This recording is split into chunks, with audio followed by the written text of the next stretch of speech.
तो बच्चों, अभी तक आपने देखा कि परी चिंटू को लेकर परीलोक पहुंच गई और चिंटू को आंखें खोलने के लिए कहा। अब आगे देखिए। आंख खुलते ही वहां चिंटू ने जो देखा उसे देखकर उसकी खुशी का ठिकाना नहीं रहा।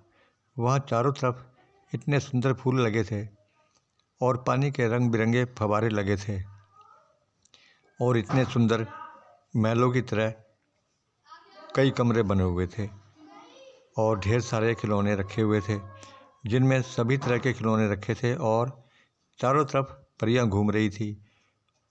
और वहाँ एक से बढ़कर एक फल जो कि कभी चिंटू ने नहीं देखे वह रखे हुए थे।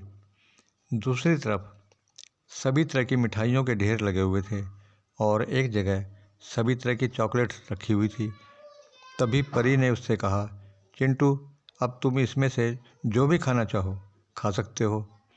तो चिंटू ने 3-4 तरह की चॉकलेट उठाई और खाने लगा।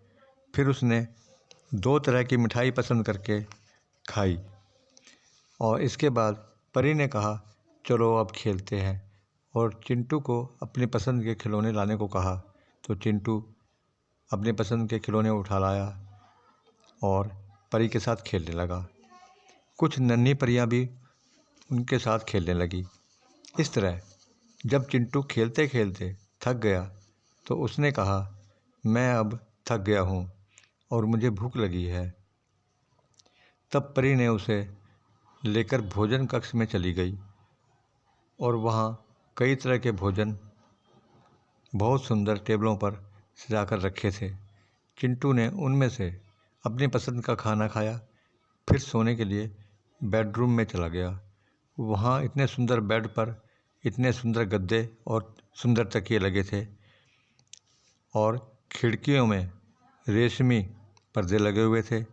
बाहर खिड़कियों में से बहुत अच्छी फूलों की खुशबू आ रही थी और वहाँ ना तो कोई सर्दी थी ना ही कोई गर्मी थी, एकदम ठीक मौसम था। फिर वह सो गया। फिर सुबह सोकर उठा तो उसे परी ने कुछ नए कपड़े दिए और कहा कि वहाँ सामने बाथरूम में जाकर नहा धोकर ये कपड़े पहन लो। चिंटू ने ऐसा ही किया। उन कपड़ों को पहनकर चिंटू बहुत खुश था। फिर उसको नाश्ता दिया गया जो बहुत स्वादिष्ट था और फिर दिन में चिंटू खूब देर तक खेलता रहा और दोपहर को खाना खाकर आराम किया।